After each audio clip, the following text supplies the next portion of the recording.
Cóż, witam. I mamy bliźnięta. 20 maj 2025 rok. No i startowały nasze bliźniaki. Jak wygląda kosmogram? Interesująco jak zawsze. Teraz pokażę. O, właśnie w ten sposób.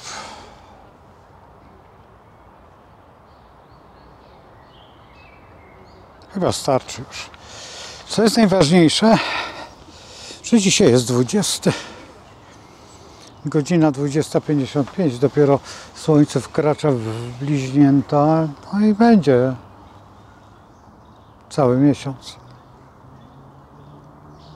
Swoje musi przejść. Co jest najważniejsze w tym wszystkim, to że bardzo interesująco jest ustawiony ascendent, bo ascendent jest w Strzelcu i idealnie na osi mamy Słońce. To już Państwo tam widzieli. To jest bardzo ważna sprawa, ale jest także bardzo istotna sprawa, że Słońce z Uranem jest w koniunkcji. I właściwie o tym będziemy mówić przez cały miesiąc, bo to daje ogromną intuicję i jednocześnie też w pewnym sensie pewne spojrzenie zupełnie inne, niż by nam się wydawało. Bo ta intuicja należy do takiej intuicji, nazwijmy, no w pewnym sensie wrodzonej, ale także z kosmosu. Jakby kosmos zaczął rządzić sytuacją całą. Koniunkcja Urana ze Słońcem i to bardzo silna, bo co tu ukrywać, ale jeszcze na razie musimy poczekać, ale to daje. To przecież dosyć spory okres. Słońce mamy 0 bliźniąt, a Urana 27. 27 byka 20 i 27 sekund. No to jeszcze troszeczkę już Słońce przeszło, ale no to widzicie, co się dzieje. Wszystko widzicie, macie jak na dłoni pokazane. I to wszystko, co interesuje, co się dzieje z bliźniętami. Oczywiście, że bliźnięta są bardziej uwrażliwione, bardziej nerwowe, bardziej, no co tu ukrywać, no najszybciej można było powiedzieć w tą negatywną stronę, czyli negowanie wszystkiego i denerwowanie się. Czyli to, co wyjdzie, nie wyjdzie, to właśnie to jest ten moment, który jest najbardziej istotny. No i tutaj mamy sytuację także, Jowisz jest przed Słońcem. Jest to doskonała prognoza, bo to znaczy, że teraz ten okres bliźniąt będzie bardzo istotnym okresem i dosyć ważnym. To jest bardzo ważne. Mamy też trygon pomiędzy Wenus a Marsem. No co sprzyja najgorszej rzeczy, jak romansom. Czyli wszyscy, no co tu ukrywać, no maj, tak? Kasztany kwitną i wszystko kwitnie. Akacje trochę wcześniej, no ale za to tak jest. No i te uczucia zaczynają wzrastać, no i kosmos na to zezwala. No najwyżej będzie troszeczkę większy przyrost naturalny, no ale to też się przydaje, no nie? W rzeczywistości musimy odczekać chwilę. To jest bardzo istotne, że dla młodych ludzi jest to wskazane, ale w pewnym wieku romanse no, są raczej kłopotem, dlatego że na tym najbardziej cierpią dzieci. No tak, ale tu mówimy o kosmosie, a co o bliźniakach? No właśnie to, co powiedziałem, te dzieci. Mężczyźni spod tego znaku są chwiejni troszeczkę, to trzeba przyznać. Niewielu jest mężczyzn takich, jak to się mówi, męskich. No różne powody są, chociaż trzeba przyznać, że bliźnięta to znak męski, ale przez to też no, prawdziwy mężczyzna, jak to się mówi, jak Dżingis Khan miał dużo sympatii albo kochanek, albo żon, Nie wiem, ile miał Dżingis Khan, tego nie umiem odpowiedzieć, ale wiem, że tworzył swoje jakby działania. No i między innymi bliźniaki, większość mężczyzn po znaku tego nie tak postępuje identycznie jak Dżingis Khan, bo to nie jest ten sam czas i nawet nie wiem, czy Dżingis Khan był bliźniakiem, tego się zupełnie nie orientuję, ale to jest coś w tym jest, że rządzi nim Merkur, a Merkury daje, no co tu mówić, ale nawijanie makaronu na uszy i dziewczyny ulegają innych znaków rozkoszy, nawijania albo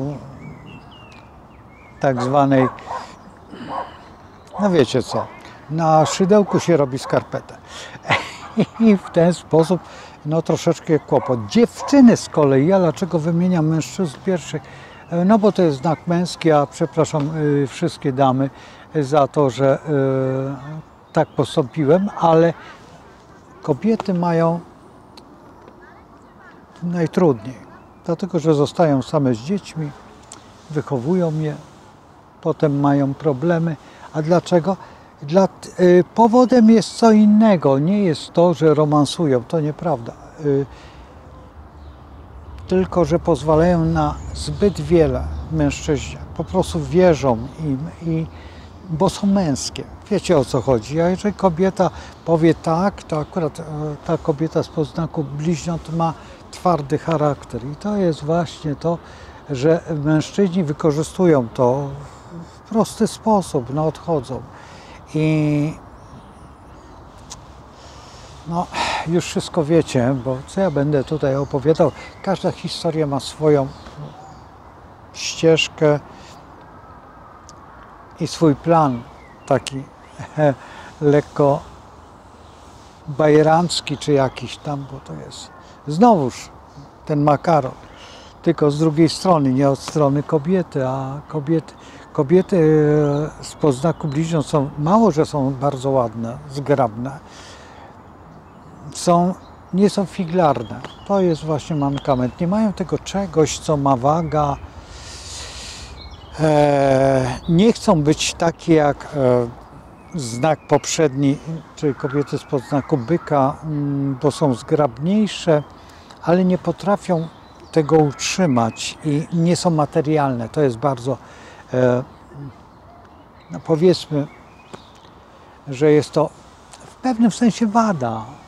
No ale za to z kolei też nie chcą być zamknięte w domu, a same się zamykają. Właśnie przez to, że no są takie, jakie są. No, to jest najgorsze, że tego się nie da opisać. Trzeba poznać kobietę spod tego znaku, a co tu ukrywać, Merkury jest troszeczkę, czasami zbyt szybko mówią i czasami coś chlapną, albo zbyt wolno mówią, bo to też jest w zależności, gdzie jest ten Merkur, czy jest ten prometejski, czy jest ten epimedejski. Ten prometejski to szczela ozorem, ile fabryka dała, a ten prometejski się jeszcze mało, że jąka, to jeszcze zacina i w ogóle. Albo nic nie powie. No i to jest najgorsze, że nic nie powie, a partner co zrobił? Poszedł w siną dal, jak w piosence. No ale tak, w rzeczywistości te piosenki zaczynają być, mało tego, realne, rzeczywiste. Same bliźnięta jako znak bardzo się kłócą w sobie, no bo to są dwie twarze, tak?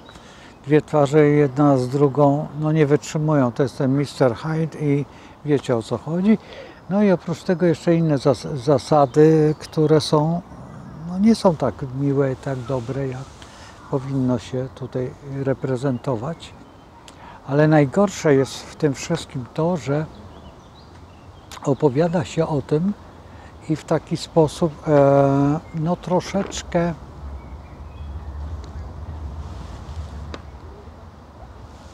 tego. Proszę, dobrze, proszę. ale w ten sposób właśnie buduje się zupełnie inną relację. I ta relacja troszeczkę jakby bulwersuje, bo bulwersuje z dwóch powodów. Jedna, nieumiejętność zrozumienia partnera, to jest numer jeden, a dwa, że zaprzeczenie przeczenia. I to króluje u bliźniąt. One zawsze znajdą sobie jakąś taką sytuację, która ta sytuacja wytwarza jakby dwie strony medalu. Te dwie strony medalu są zawsze, no jak rzucamy monetą, to najmądrzej by było, jakby stanęła tak, wiecie, w pionie, ale to jest, no może raz na ileś rzutów się tak stanie, jakiś cud, no ale cudów nie ma. No więc racja jest zawsze albo po stronie reszki, albo po stronie orła, a nie zawsze te dwie sytuacje są jakby legalne, czy powiedzmy inteligentne, tak? No bo inteligencja polega na wybraniu, czy też właściwie by bardziej można było powiedzieć, że logika wybrania tego punktu takiego. A tutaj brak logiki daje zupełnie inny system. I ten system daje taką fragmenty, które są zupełnie poza. I tutaj według logiki następuje po prostu zła ocena sytuacji, to jest jedna rzecz, ale oprócz tej złej oceny sytuacji jeszcze występują gorsze rzeczy. Jak nadmierna konfrontacja, to znaczy przerost formy nad treścią, co jest najgorszą rzeczą, bo bardzo często jednak bliźnięta mają problem jeden, że wiedzą coś, ale nie wiedzą do końca, więc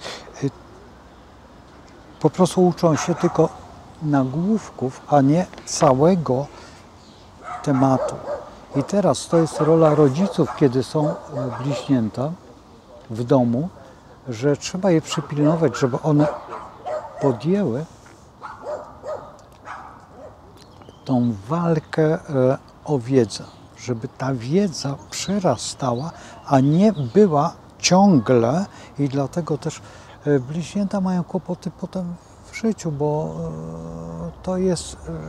to są osoby, które uczą się tylko na dziś, a jutro już ten temat ich nie interesuje, bo ten temat jest tylko ważny przez jakiś, a najgorszą rzeczą, że zajmują się tematami zupełnie niepotrzebnymi. I to też jest pewna forma. Mają zdolność do elokwencji. To jest fakt, że bardzo ładnie mówią, bardzo szybko mówią, na ogół, mimo że są te prometejskie, epimedejskie, ale jeszcze oprócz tego znają tylko news, bardzo taki fragment jakiegoś tematu i potem stoją przy tym. Kiedy zagłębimy się w ten temat, bliźnięta tracą wiele. Są bystre. To trzeba przyznać, że są jednym z najbardziej bystrych i dlatego też bliźnięta bardzo często znają kilka języków. I warto wszystkie bliźnięta uczyć przynajmniej 5-6 języków i zawsze zaznaczam na raz.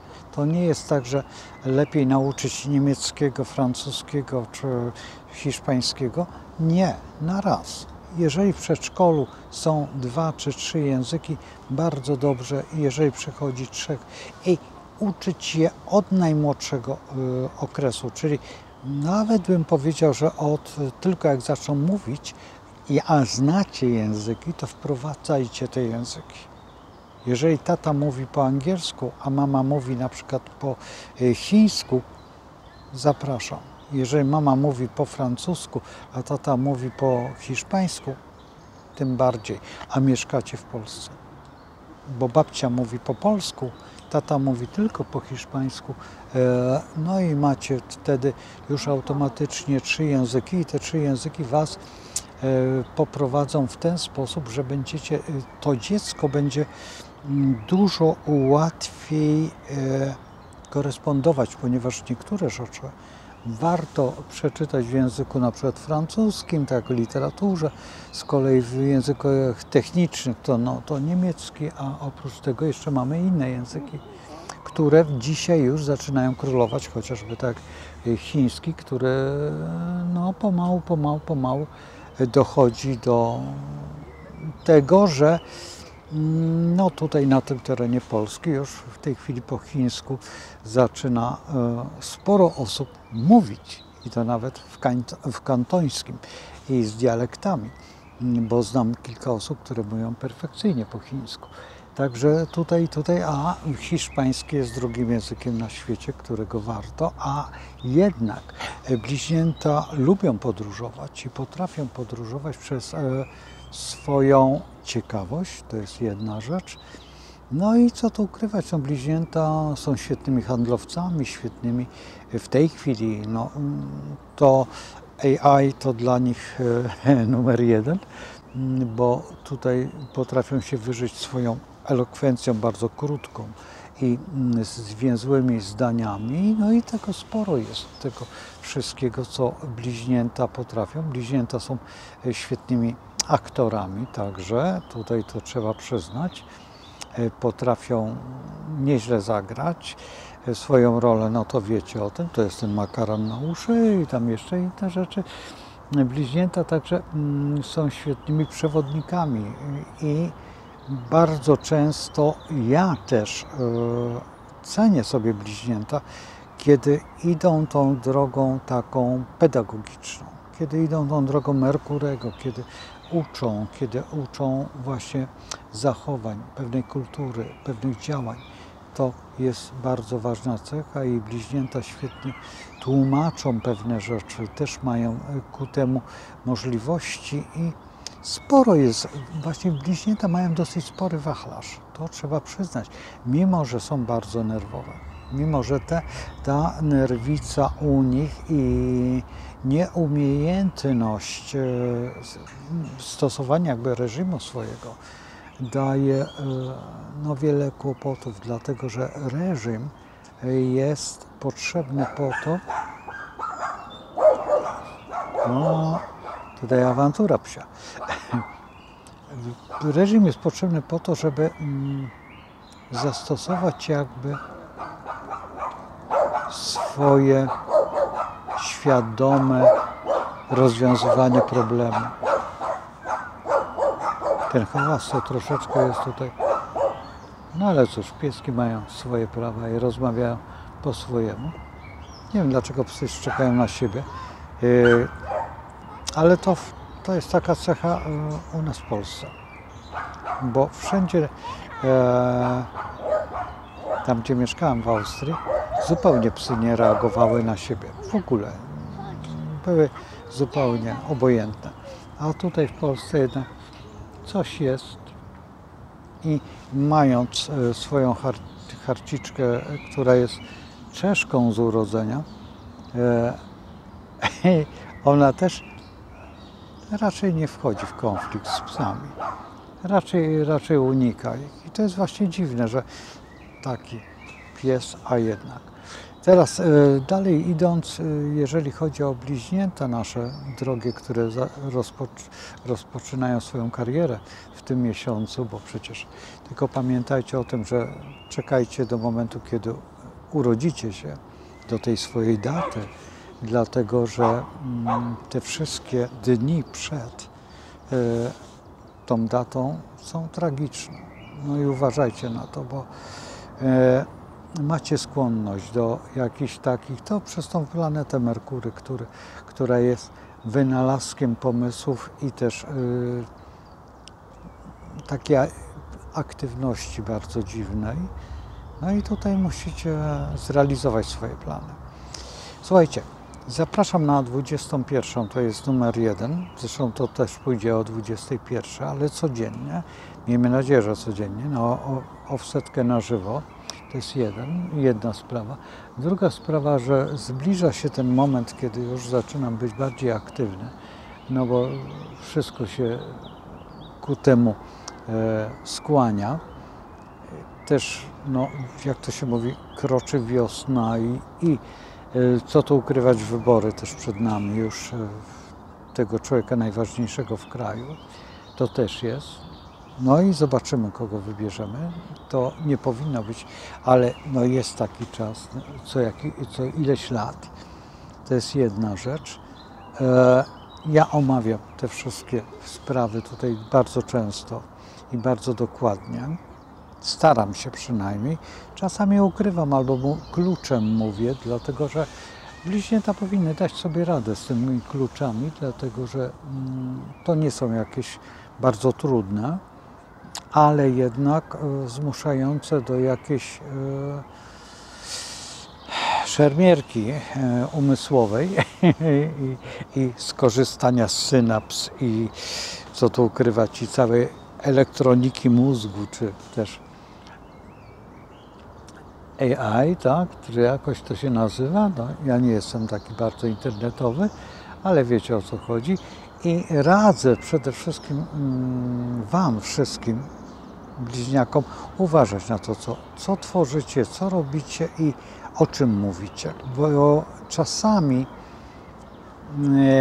macie zbyt taką swobodę wypowiadania się, a ta swoboda wypowiadania się czasami ulega degradacji po jakimś czasie, ale to jeszcze nie koniec, bo bardziej niebezpieczne jest to, że staje się to takim impulsem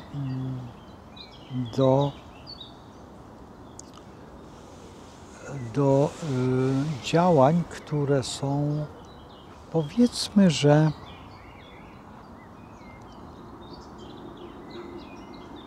zbyt nietolerancyjne, o tak powiedzmy. Akurat tej pani nie ma, już możemy sobie wyraźnie powiedzieć. Proszę Was, i jeżeli jesteście bliźniakami, uczcie się, jak najwięcej uczcie się, bo klucz do wiedzy otwiera przed nami, przynajmniej czytajcie. I najbardziej w tej profesji, jakiej już jesteście. Jeżeli jesteście handlowcami, uczcie się marketingu, tego wszystkiego, mowy ciała, bo czasami robicie podświadome błędy. Bardzo często. Język, w ogóle uczcie się tego, co daje Merkury, czyli informacji, czy o językach żeśmy rozmawiali, ale także umiejętności rozmowy ciałem. Rozmowa ciałem jest jedną z najciekawszych w ogóle form, ale także tego języka migowego, jeżeli możecie, jeżeli Wam to potrzebne oczywiście, ale tych wszystkich sytuacji, które otworzą Wam większe pole widzenia. Ponieważ, dlaczego o tym mówię? Dlatego, że ten Uran ze Słońcem w tej chwili zmienia Wam życie, całkowicie zmienia życie. Wszystkie bliźnięta, jakie są w tej chwili, stoją przed bardzo ważnymi dylematami. Te dylematy są bardzo poważne. Między innymi też przez ten trygon Słońca, Wenus z Marsem, to też daje. Ale jeszcze inne, które będziemy omawiać w trakcie, czy właśnie w tym live'ie na żywo, czy też będziemy rozmawiać, bo jedną rzecz, bliźnięta bardzo często nie stosują się do tego, co ktoś powie. One chcą być pierwsze i takie samodzielne. No nie zupełnie taka prawda jest, dlatego że jakikolwiek koszt kosztuje nie Was, tylko Wasze dzieci, jeżeli jesteście dorosłymi osobami. Jeżeli teraz nauczycie tej świadomości, tego młodego bliźniaka, ten bliźniak będzie na wyższym poziomie i ten wyższy poziom sięga drugiej strony, czyli Strzelca. A już Strzelec jest filozofem, jest umiejętnością, faktem, że nie możemy się porównać do Strzelca, ale kiedy dojdziemy do tej drugiej strony zodiaku, czyli opozycji, i otworzymy przed nimi argumenty, to bliźniak wtedy staje się taki malutki, a jednocześnie budujemy z niego golema, wielkiego, ogromnego filozofa. I tej filozofii, tej całej wiedzy brak właśnie bliźniętom. I tą filozofię, jeżeli teraz jesteś bliźniakiem, to pamiętaj o tym, że ją uczysz się całe życie. Nie ma tak, że masz przerwę. I są przerwy. To relaks na wakacjach, kajak, jak przyjemnie jest płynąć pośród fal, tak? Podróżowanie.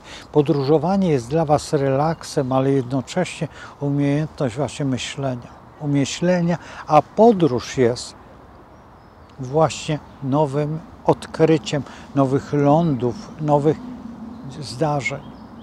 I to jest ta encyklika o podróżowaniu Jana Pawła, którą powinniście przeczytać i znać ją na pamięć, ale jednocześnie też powinniście się nauczyć jednej z najważniejszych rzeczy. Słuchania ze zrozumieniem. Bo wy macie swoją wyobraźnię, która jest czasami bardzo spaczona. Jest spaczona przez środowisko, przez między innymi trudno, ale zabiera nam szkoła. Bardzo dużo zabiera.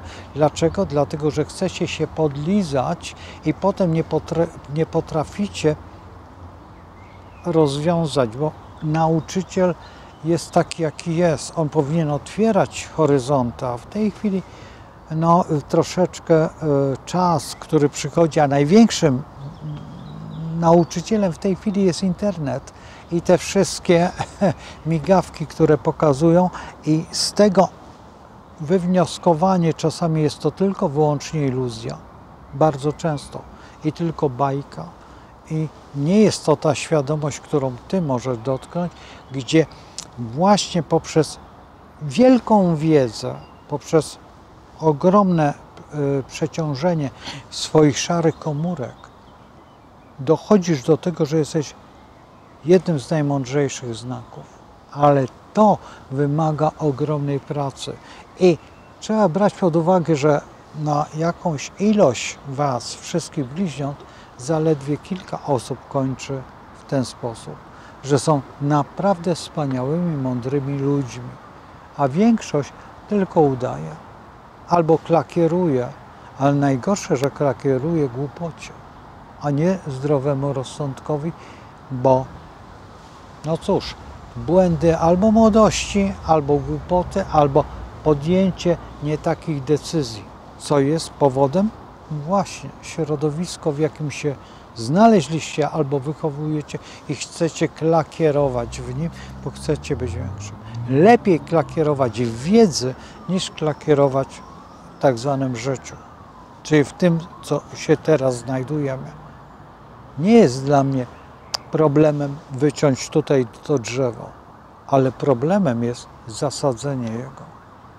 Bo wycięcie jest prostą rzeczą, ale zasadzenie troszeczkę wymaga i żeby ono wyrosło, bo trzeba podlać, trzeba dać jakiegoś środowiska, żeby to drzewo żyło, no i przede wszystkim poświęcić się czasowi. A czas mija, a my stoimy w miejscu. I właśnie to jest ten dylemat bliźniąt, że stanie w miejscu jest całkowitą, powiedzmy, że tragedią. Słuchajcie, zapraszam oczywiście do dalszych dyskusji tutaj przez ten czas i zapraszam do,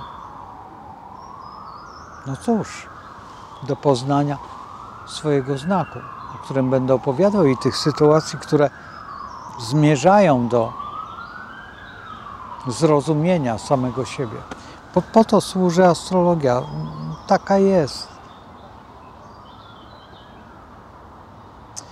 Ach, nie przedstawiłem się, ale na koniec. Ryszard Borowiecki. Astrologią zajmuję się naprawdę bardzo długo. Sprawdźcie. No i powodzenia. I przede wszystkim trzymajcie się. No i tak zawsze kończę wszystko z Bogiem, bo to jest najważniejsze. Niech was Bóg prowadzi ku najpiękniejszemu, czyli waszym marzeniom. Bo wasze marzenia są jedyną realizacją, którą chcecie, a czasami nie możecie. A dlaczego? Bo wątpicie w siebie, a to jest najgorsza rzecz. Ale to jest brak wiedzy. I to tyle. Trzymajcie się.